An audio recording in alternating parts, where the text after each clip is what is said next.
On the 2nd of June 1953, the 27-year-old Princess Elizabeth became queen in a glittering pageant dating back almost 1,000 years. But this holiest of rituals concealed the unholiest of rows in the House of Windsor leading up to the coronation. Successive monarchs had harnessed the coronation to set the tone for their reign. This ceremony was an opportunity to showcase a thoroughly modern monarchy. Prince Philip was all in favour of a fresh and dynamic style for a new reign. But he was met with a wall of resistance. There were these sort of forces of tradition and much, much older people who reined up against him. Every time he tried to do something, he was slapped down by the old guard of the courtiers, even by Queen Mary, who described him on one famous occasion as that damned fool Edinburgh. Unfortunately for Philip, the traditionalists included his new mother-in-law, who was determined that her daughter's reign would be a seamless continuation of her own.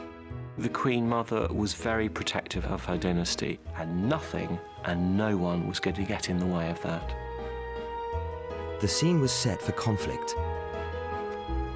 In the build-up to the coronation, the two opposing sides, the old and the new, would clash repeatedly. The Queen was caught in the middle.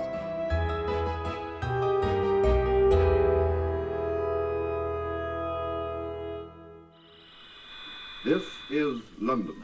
It is with the greatest sorrow that the King who... On February the 6th, 1952, the BBC announced that King George VI had passed away peacefully in his sleep early that morning. King George VI's premature death at the age of 56 was not only a dreadful loss for his family, for them it marked a traumatic change in their roles and status. The BBC offers profound sympathy to Her Majesty the Queen and the royal family. Elizabeth, aged only 25, was catapulted prematurely onto the throne. Her coronation would not only sanctify her role as monarch, it was to symbolize a new era in British history. There was a lot made of the prospect that this was going to be the beginning of a new Elizabethan age. Churchill made the point himself, and he referred back to the genius of the Tudors and hoped that it was going to occur again.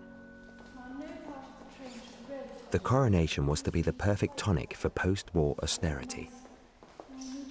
It showed that a victorious nation had recovered from the Second World War, that peace and prosperity had returned. It also seemed to show that British power was intact. It was a pageant of empire.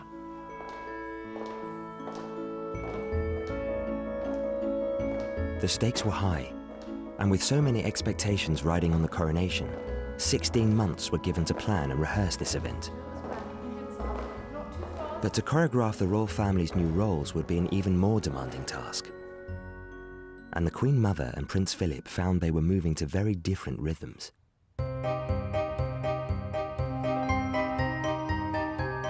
He was seen to be a new Prince Albert, a consort for the jet age. The way that he presented himself as a man of science, technology, industry, the future, was part of his own attempt to be taken seriously and to be absolutely at the forefront of how the monarchy was seen. But the Queen Mother saw no need for change and for Philip's jet-age dynamism. She was very much a matriarch. She was determined that what she and her late husband had begun was going to continue throughout the 20th century and beyond. And that was a monarchy of tradition, stability, continuity, and probity. The Queen Mother saw her daughter's coronation as a chance to celebrate this. Who organised the coronation and the way that the coronation was organised was all about maintaining tradition, to present an idea of seamless continuity over the centuries. And the main purpose was to get it as close as possible to the coronation of George VI. The Queen's father's coronation had been a deeply traditional display of majesty and archaic ritual. It boosted the confidence of the monarchy, badly shaken after Edward VIII had abandoned his throne to marry Wallis Simpson. The Queen Mother joined wholeheartedly in the effort to restore stability to the crown. They were much better qualified than they realized because they had this very good, stable family relationship. And I think also that the British public preferred the kind of Sunday lunch, afternoon tea, walk in the park image that the royal family projected to the rather sort of brittle cocktail shaker world of the King Edward VIII and Mrs. Simpson. She was charming, she was outgoing, she knew how to talk to people in a very relaxed kind of way. She was a commoner, but she had the magic touch. And people tended to fall in love with her, and I think she did an enormous amount to create the matriarchy which her daughter inherited. She was determined to safeguard the carefully managed image of the royal family that she had projected. On becoming queen, she had turned to London's top society couturier, Norman Hartnell, to rebrand her. And he created her signature look, exuberant layers of crinoline. The new look went on test on a state visit to the style capital of the world, Paris, in July 1938. Unfortunately, 3 weeks before the state visit was to take place, and it was the first state visit of their reign, her mother died. Well, that normally meant court mourning for 6 months. Well, she couldn't really go to that great fashionable city in black, but Queen Mary had actually often worn white in widowhood, and white is also a colour of mourning, and so they interpreted that. And so Hartnell then ran her up this fantastic white wardrobe. Queen Elizabeth left London in black and emerged in Paris in white, and dazzled them all like mad.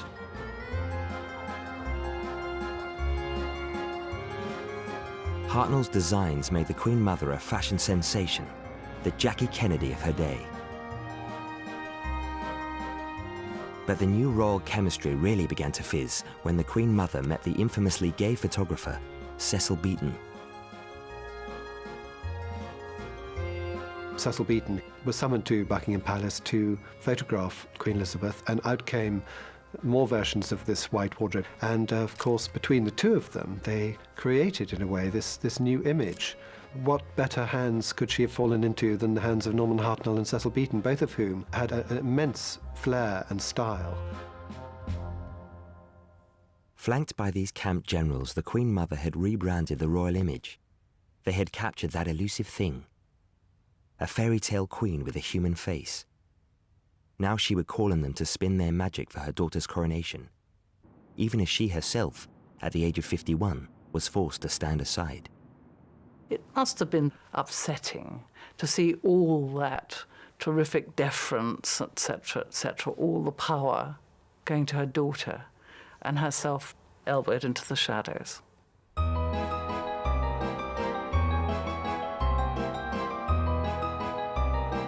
Dealing with her new son-in-law's innovative views was also a challenge. He seemed to be somebody who could threaten the stability of the monarchy in the way that King Edward VIII had done. The Queen's husband, with his whiff of modernity and his international family background, was treated with suspicion by the establishment. Who was this young man, Prince Philip? Philip of Greece?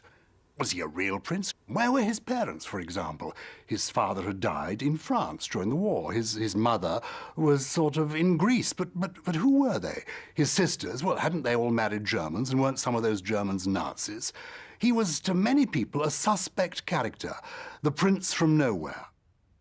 He's got Russian ancestry and German ancestry, and he's completely polyglot. He's very royal, but he is, in a sense, a European. He doesn't really, in a way, come from anywhere. And I think, you know, this sort of sense of being a slightly displaced person, albeit royal, actually explains quite a lot about him. Philip's background didn't help him win the confidence of his mother-in-law. She felt that Philip was, with all these mysterious European connections, he wasn't a sound chap, he was dangerous. I'm not sure he was really her sort of man. If you look at the friends she had, you know, I don't think he really was. This is perhaps rather a strong thing to say, but she was tremendously anti-German. Philip was perhaps not the Queen Mother's ideal son-in-law, but he had won her daughter's heart. He suddenly found himself at the centre of a great ruling dynasty, and he wasn't the sort of person to take a back seat. I think that he felt that what he'd got was a billet for life, which was something that he had singularly lacked in his youth when he'd been, I mean, he'd had to wear hand-me-downs from Lord Mountbatten. He'd really been very badly off. Now, at last, he had found a wife with all the money in the world, and he expected to benefit from this terrific position that he'd now got. At least for the first years of their lives together, it seemed that Philip was able to wear the trousers.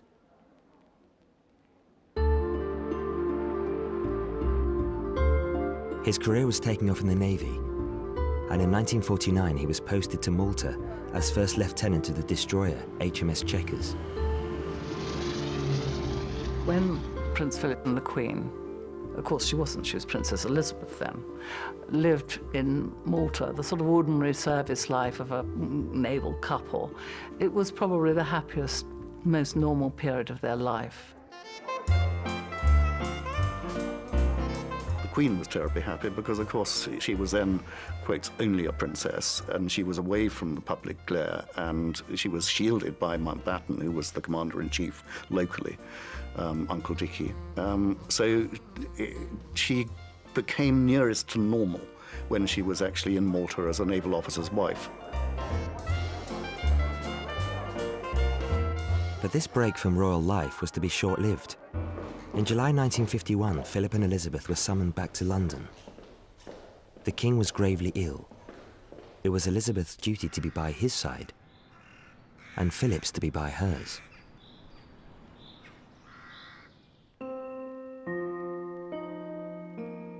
When 6 months later the king died, Philip's much-loved naval career was also dealt a deathly blow. He'd always led a very independent private life in the Navy. He'd been to school here.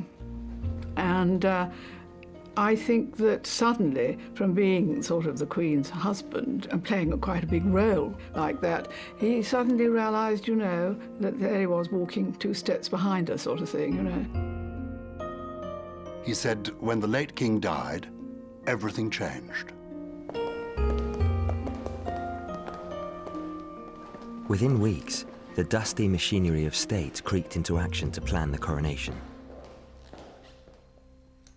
Reassuringly for the Queen Mother, it was headed by the Duke of Norfolk, the man who had organised her husband's coronation. He was a very conservative man. For him, the coronation was all about maintaining tradition and continuity. And that was how the Duke of Norfolk wanted to keep it. When Philip asked the Archbishop of Canterbury how some features relevant to the world today could be introduced into the ceremony, he was brushed off. And this tyranny of tradition extended beyond the coronation and into every area of royal life. Philip and Elizabeth were even forced into an unwelcome house swap. After George VI's death, it was inevitable that the new royal couple, Queen Elizabeth and Philip, would have to move into Buckingham Palace. This was something that Philip didn't want. He didn't want to leave Clarence House, which he'd spent a fortune on redecorating, and it was all very nice and suited him.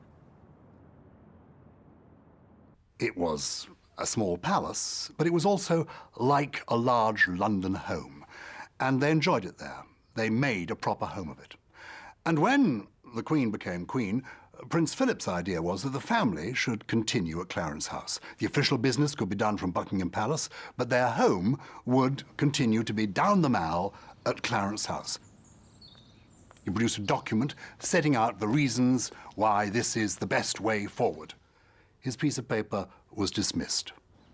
The Queen was obviously influenced by Philip, but in the last resort, she had to do what her official advisors told her.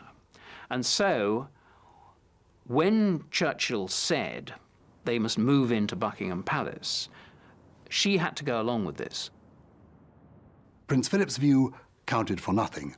The Prime Minister's view went for everything. There was another problem. Buckingham Palace already had an occupant, the Queen Mother, and she was in no hurry to downshift to the mere 4-storey mansion, Clarence House. I know it sounds strange to say it. She thought it was too small. We would now think it was the perfect sized residence, but of course times have moved on. So Philip found himself reluctantly living with his mother-in-law, surrounded by her camp courtiers. I think it was difficult for Philip when they moved into Buckingham Palace because the Queen Mother was there, the Queen's sister was there, and he was surrounded by all these women, and he was a virile man's man of his own, and he found this rather, I think he found this rather tiresome. Even the Queen's formidable grandmother, Queen Mary, was still alive and living down the Mall at Marlborough House. If this was hard to live with, the leaden pace of life at Buckingham Palace, which had so suited the Queen Mother, was almost intolerable for Philip.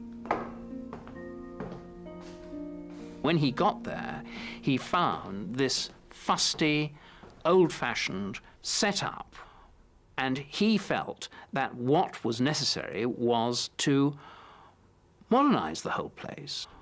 There were all sorts of people with vested interests in this, and people who had to light the candles, and people who had got to wear particular uniforms and appear at particular times. It was really rather absurd. So he was most impatient with this, and he was most impatient of all with Sir Alan Lascelles, the Queen's private secretary, who was the personification of old fashions. And he very much looked down his nose at this brash young naval officer who would come in and try to turn the whole system on its head.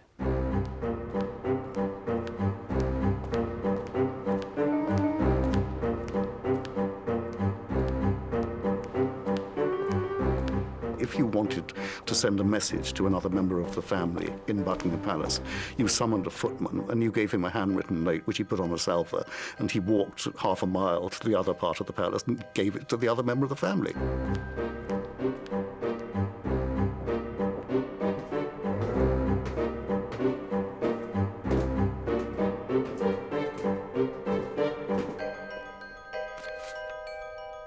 And Prince Philip said, this is ridiculous. You know, in the Navy, we have walkie-talkies.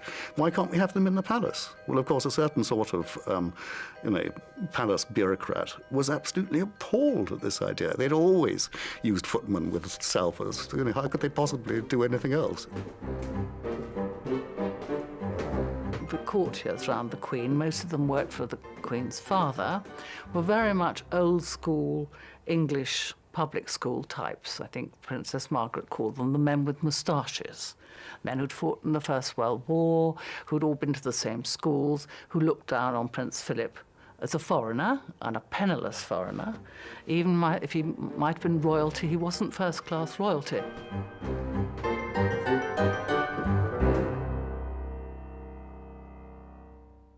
Philip escaped the palace walls through a social life mixing with his type of people.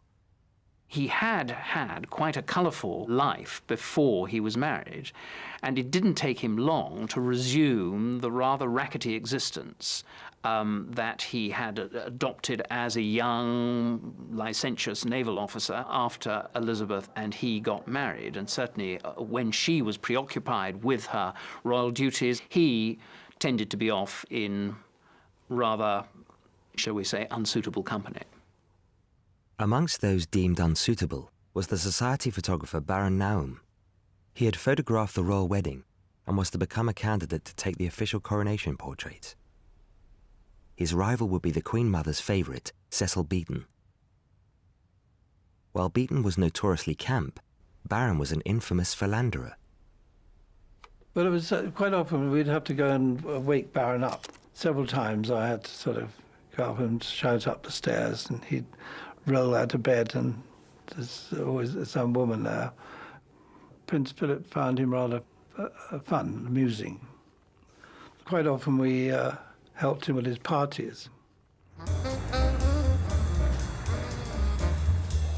They were always quite fun sort of parties, and various interesting friends would be there, and pretty girls. And I think Prince Philip found him, in a way, a slight escape from the rigours of the palace. It was a testosterone-fueled social scene and was populated by bohemian types. Amongst the actors, newspaper editors, artists and authors were David Niven and Peter Ustinov, the spy Kim Philby, and the later infamous Stephen Ward. Barron even set up a regular gathering for Philip. They called themselves the Thursday Club. It was a luncheon club dedicated, I suppose, to the idea that weekends for lucky people started on Thursdays and you took Friday off from work, and likewise Saturday and Sunday, and only started again on Monday. It was full of faintly raffish, faintly louche people letting off steam, probably having slightly too much to drink, possibly telling slightly off-colour stories. And when he was with Barron at any of these parties, he would be very relaxed, and he'd enjoy company. I don't know what happened afterwards, anything might have done. These Soho nights were just a short escape. At home, Philip's efforts at reform were being blocked, even by the one person he might have expected to be an ally. Some marriages work because the people are very similar, some work because the people are very different. The Queen and Prince Philip are very different people. She sided with the old guard. She is a traditionalist. She followed in the footsteps of her father. So there is a tension there. She was the personification herself of duty, of obedience. She knew that this was what she was having to sacrifice her own satisfactions to be what she was. And therefore, there was inevitably a good deal of friction with her husband. And his position wasn't made any easier by the presence in the palace of the formidable Queen Mother. One of the reasons Philip felt so frustrated by the court was that his mother-in-law was very much a power behind the throne, and she was no moderniser. The Queen Mother was still living in Buckingham Palace, although convention demanded she move out to make way for her daughter. When Cecil Beaton visited her, he wrote that he suspected the heating had been turned off to try and freeze her out. Some of the higher-up servants of the palace couldn't think why the Queen Mother stayed on here so long. When I passed by the Queen Mother's old rooms, I noticed that the walls were bare, the furniture had been taken away, and the rooms were below freezing. But it wasn't just her home she was hanging on to, and there to help was her ally, Winston Churchill. She was encouraged by Churchill to continue in public life, and actually she was quite pleased to do that. So she resumed the royal life, but had to play second fiddle, obviously, to her own daughter.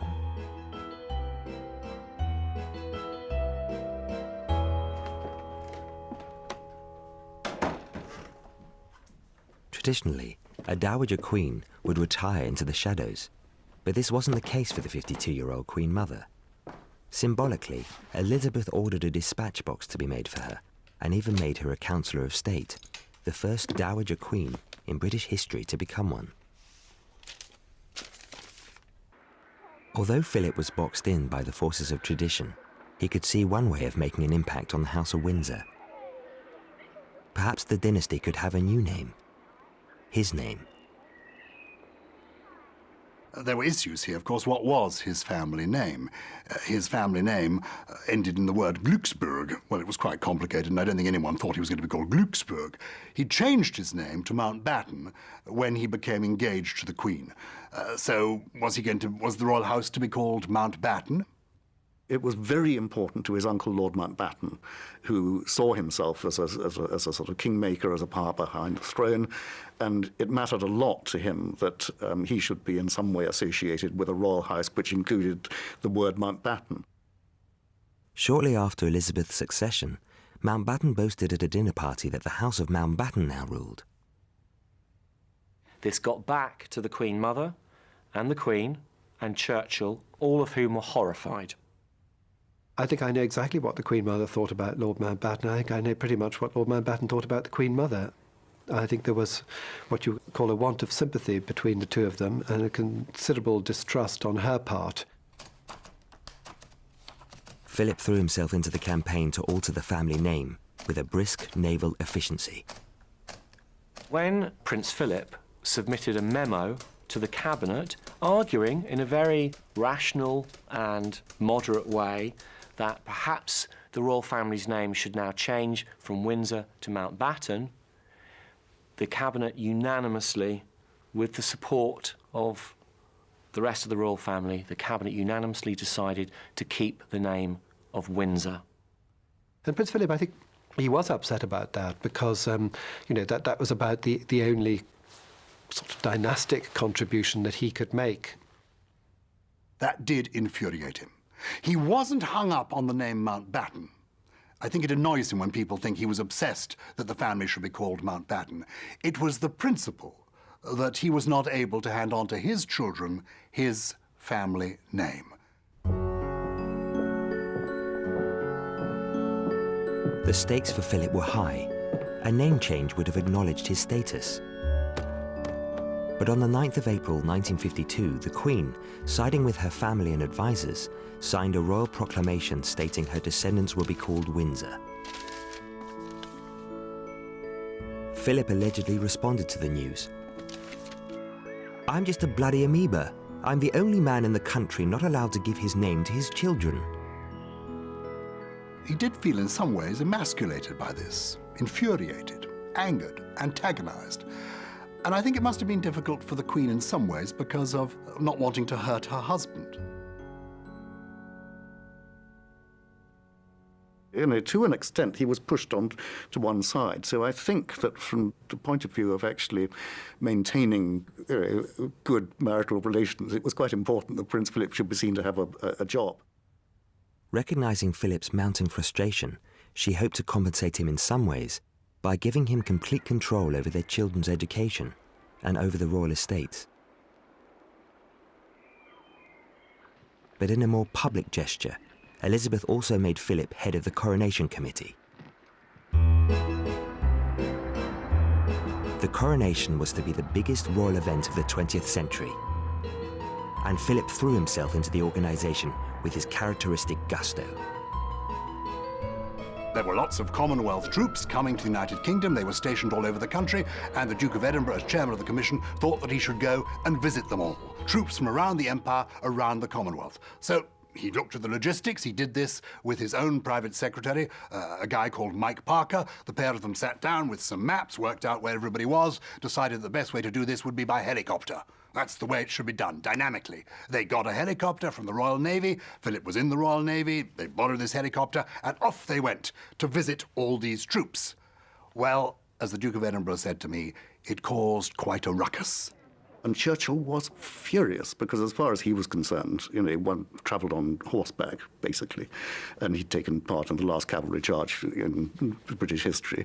And helicopters were the invention of the devil. And he actually said to Prince Philip, or said to his equerry, "Is Prince Philip trying to kill off the entire royal family? What's he doing? I don't want him travelling about in helicopters." There was a lot of pettifogging bureaucracy. He had not sought the necessary permissions to do this. He just got on and done it. And his secretary, Mike Parker, was hauled in to 10 Downing Street and rapped over the knuckles, given a severe dressing down by the Prime Minister himself. So the chairman of the Coronation Commission was told, in no uncertain terms, "You've got to do it our way, not your way." To make it worse, it became clear that Philip had no real power at all. They did their best to involve Prince Philip, but the real power wasn't in his hands. The real power was in the hands of his deputy chairman, the Duke of Norfolk, chief butler of all England, the man who traditionally runs these kinds of affairs. But the modern world couldn't be totally excluded. Television was in its infancy. This new medium had never been a factor in previous coronations. Would it be welcomed or rejected by the royals? In the early days of post-war television, we used to televise any royal occasion that we possibly could. And so when the coronation, that was clearly going to be the most wonderful occasion of all if we could get permission to televise it. Prince Philip, with an influence from Baron, I think, was all for it. And this was modernising, we're changing from old-type royalty to a new-type royalty. This was the age of television, and he would undoubtedly have been wholly in favour of the televising of the coronation. But it was the Queen who had to be persuaded. And once again, Philip was out on a limb. The Queen, I believe, wasn't very keen on having it televised because it was a very solemn, it was a religious service, The Queen was uneasy with cameras. She couldn't unbend, she was nervous, she was not spontaneous. But as ever, it wasn't only the Queen's decision. The Prime Minister, Winston Churchill, was also opposed to allowing television cameras in the Abbey. He didn't want the mystique of the monarchy to be overexposed. Churchill was very against it. He said a religious ceremony should not become a theatrical performance. The BBC request was refused by the Duke of Norfolk, the Coronation Committee and the Cabinet. There was a good deal of apprehension and almost a blank refusal. I think on the grounds of additional lighting and the extra strain that it would impose upon a young queen during the service. The problem about televising the royals is that, as Sir Alan Lascelles, the private secretary to the Queen, kept insisting, you were letting daylight in upon the magic. You were revealing what was going on behind the scenes. You were creating perhaps what came to be known as the royal soap opera. It just went on week after week. Every time they said no, we tried to find a reason why they should have said yes. For the forces of tradition, it wasn't just a case of who would watch the coronation, but what it would look like. The Queen Mother was making sure that it would reflect the look that she had created as Queen. Princess Elizabeth had already gone and had a wonderful wedding dress created for her by Hartnell in 1947. And so when it came to a grand gown, which was going to be embroidered again, the coronation dress was obviously going to be commissioned that Mr. Hartnell would receive. The Queen really is not that interested in clothes, not like her mother, who loved clothes for clothes' sake. The Queen looks upon all her clothes as a sort of working wardrobe to carry out the duties for which she is the monarch. Elizabeth's disinterest in clothes gave the Queen Mother the opportunity to make her mark, as Hartnell soon discovered on a trip to Sandringham. To his surprise and rather shock, he got there and he found both the Queen Mother and Princess Margaret there, eagerly waiting to see what he was going to produce, which he found slightly unnerving. But they were very enthusiastic and obviously ordered their gowns from him too. Hartnell would not only be designing the coronation robe. For the first time, a coronation would have a coordinated look. And the Queen Mother would also make sure she influenced who would be wearing some of these beautiful clothes, including the maids of honour. My parents had known the Queen Mother. In fact, my father knew the Queen Mother when he was a young man and she was a young girl in Scotland. And so he'd known her for a very long time. And they both knew the late King and Queen Mother. And I was the right age. And I think it's what I call accident of birth. She'd been a great friend of my parents, and my father had been a equerry to the Duke of York before the war. And we were also chosen the way we looked, our figures, and we were very carefully graded. Two very tall girls at the back, Rosie Spencer Churchill and Moira Hamilton. The coronation was to be a grand performance, rehearsed to perfection. We were drilled by the Duke of Norfolk. Like soldiers we were. Every movement was worked out in advance. We used to go to the Abbey quite often, actually, and rehearse. But we never rehearsed with the Queen, except at Buckingham Palace when she wore a sheet and we sort of wandered up and down behind her. As Coronation Day drew closer, the rehearsals became more urgent. The Queen Mother's camp was winning hands down. But there was increasing concern about how the event would be presented to the wider world. For Philip, this was an opportunity. The BBC was still fighting to get their cameras in. And who would immortalise the day in photographs? The Queen Mother's favourite, the queenly beaten? Or Philip's friend, the playful socialite, Baron? Prince Philip wanted Baron, his partner from his nights out in Soho, to take the coronation photographs. Baron would have been a natural person to take the coronation pictures. But Prince Philip was only the chairman of the Coronation Commission. He was not Queen Elizabeth, the Queen Mother. The Queen Mother had a different idea. She was determined that the Hartnell-Beaton magic that had served her so well would also work for her daughter. We did 3 sessions with the Queen Mother that I remember.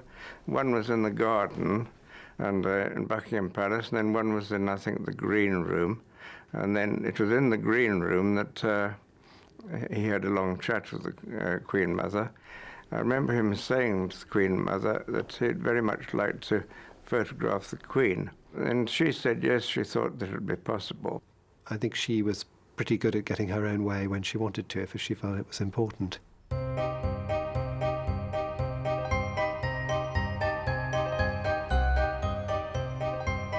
Beaton himself recalled his relief in his diary.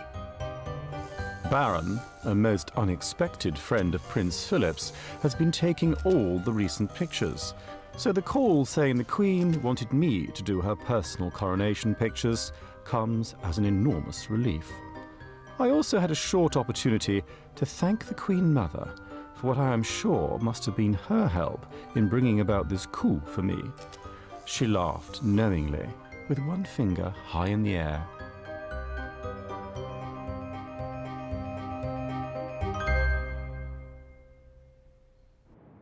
It was another victory for the Queen Mother, maybe now secure in her new position. Just weeks before the coronation, she finally left Buckingham Palace for her newly decorated home at Clarence House. At last, Philip could be master of his own home. There was also still an opportunity to throw a little 20th century light onto the ancient coronation ritual. The BBC decided to take a chance on public opinion. What happened was that the BBC leaked the fact that this cabal of the establishment had decided not to televise. And then there was a media storm. And I'm afraid we did adopt a bit of spin, because if ever we could leak any information that we thought was in our favour, then we'd try and get it into the press, hoping that the government and the palace would read it. And we had a very good friend in George Campy, because every time we got a no, he'd come out with a great big article saying, it seems that they're not going to allow television in the Abbey, and they should. The spin had worked. In a public opinion poll, 78% voted in favour of televising the day. It clearly wasn't just Philip who wanted to propel the royal family into the 20th century. And eventually a telephone call came, yes, you have permission. And from that moment on, it was wonderful. This time, Philip's view chimed with popular opinion. At last, the forces of tradition had to back down. Television would give unprecedented live access to the ceremony. Any mistakes would be witnessed by millions. The mystery of the monarchy had never been so exposed. On the 2nd of June 1953, after 16 months of preparation, Coronation Day finally arrived.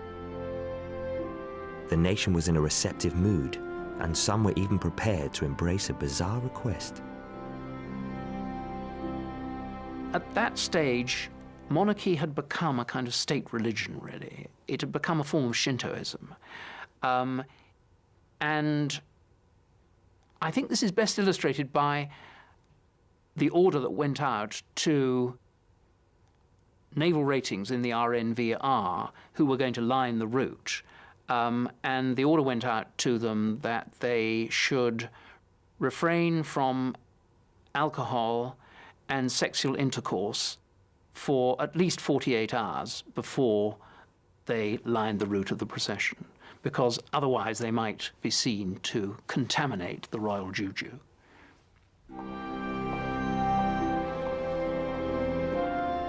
The lavish ceremony and the charisma of the beautiful young queen worked its magic.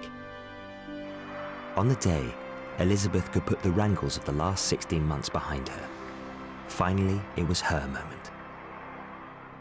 She was very cool, very calm, and she looked so young and so vulnerable, and it was a very solemn moment. And I could feel a lump coming in my throat at that time. I thought, goodness, what responsibility the rest of her life. Philip, Duke of Edinburgh on that day, was merely an attendant lord. He was the most significant attendant lord, but that's what he was. He did not take part in the coronation. The Queen arrived with him, but she processed alone. She was crowned alone. It was her day, her moment. The Queen Mother too was watching her daughter's flawless performance from a front row seat. I think the Queen Mother must have very mixed feelings, because she was very, very sad when the King died. I mean, you know, they had such a wonderful married life together. And on the other hand, I think she was enormously proud, obviously, of the Queen, who was magnificent and has been magnificent ever since.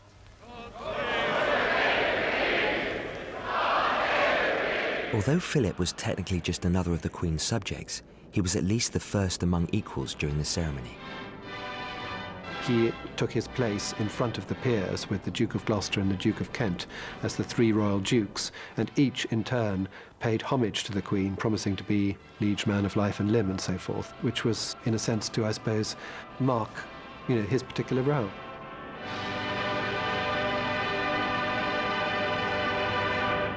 Millions of viewers were entranced by the spectacle, unaware that behind the scenes, some family tensions continued.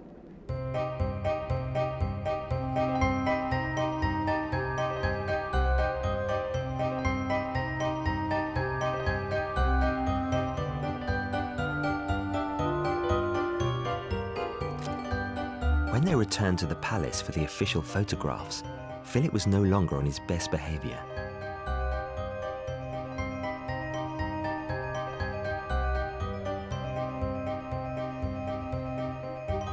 He was a bit tetchy, but he wasn't rude or anything like that. He just wanted to get on with the job. Thought, come on, hurry up, let's get on with it and finish and go. Where Cecil Beaton was sort of, in a rather a stew, actually, sort of hopping up and down, and we were all arranged. And the Duke of Edinburgh, I think he was an amateur photographer anyway. He kept on sort of saying, no, you've got to be there. And in the end, Cecil Beaton said, look, I'm taking the photographs. I think I better get on with it. Beaton recorded the atmosphere in his diary. The Duke of Edinburgh stood by, making wry jokes, his lips pursed in a smile that put the fear of God into me. I believe he doesn't approve or like me. Perhaps he was disappointed that his friend Baron wasn't doing this job today.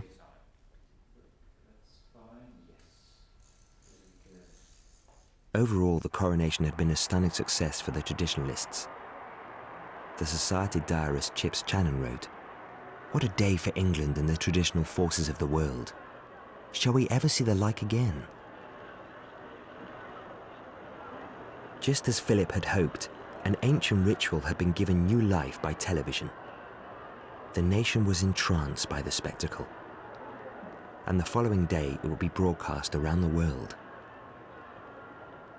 Paradoxically, the people got a better view than the nobs did, because the ceremony was shown on television. It was a commercial that went on all day, which 27 million people saw, 10 million of them who had never seen television before in their lives. It was the most extraordinary plug for the monarchical system that had ever occurred. I think the Queen and Prince Philip were absolutely right to let the cameras in. It made the monarchy seem to be at once the protector of tradition, history, custom, and at the same time a symbol of progress, dynamism, vitality. That almost impossible juggling act that the monarchy has always had to do to embody the nation's past, present and future. But this nod to modernity had an impact that no one in 1953 could ever have foreseen. The media would from now on record not just the triumphs of the royal family, but also its trials. With hindsight, it was a huge mistake. Because as Churchill predicted, once you let the mass media in to this very ancient and actually religious ceremony, you're never going to get rid of the mass media.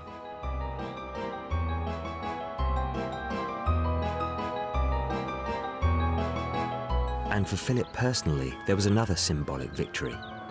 Almost a decade after the coronation, the snub over the family name was reversed. Finally, in 1960, an order in council decreed that some of those descendants, but not the heirs of Queen Elizabeth II and Prince Philip, should hold the surname Mountbatten Windsor.